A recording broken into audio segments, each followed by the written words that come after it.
Et bonjour à tous, ravi de vous retrouver dans ce Paris Direct. Bienvenue sur France 24. Voici tout de suite les principaux titres du jour. Taïwan frappé par un puissant séisme. Au moins 9 morts et plus de 800 blessés. C'est donc le dernier bilan communiqué après ce puissant séisme survenu à Taïwan.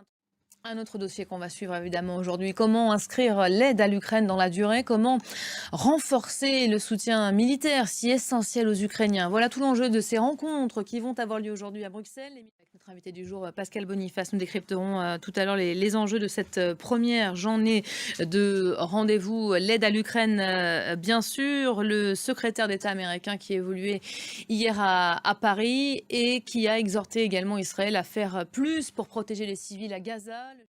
Voilà, et l'autre front scruté de près aujourd'hui, c'est celui des alliés du Hamas palestinien. Quelle sera la réponse de l'Iran après les frappes menées en Syrie? Téhéran a juré de riposter au raid imputé à Israël sur son consulat à Damas. On va décrypter évidemment tous ces enjeux, revenir aussi dans un instant à la scène politique interne israélienne. Mais avant cela, les mots des Russes prononcés hier soir, les Israéliens accusés de vouloir alimenter et voire de provoquer un embrasement régional. L'Iran a juré de riposter. Quelle peut être sa réponse aujourd'hui? Alors, d'abord d'un mot sur la déclaration russe.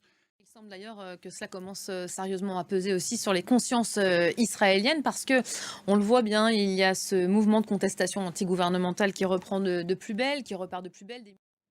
Ce sera le mot de la fin, puisque vous rappelez la démocratie israélienne et ce pouvoir de voter, c'était le cas il y a quelques jours encore au Sénégal. À peine investi, première mesure forte en symbole pour Bassirou Diomaye Faye. Hein. Hier, le nouveau président sénégalais a effectivement nommé, ça y est, son Premier ministre. Voilà pour l'essentiel de l'actualité en cette mi-journée.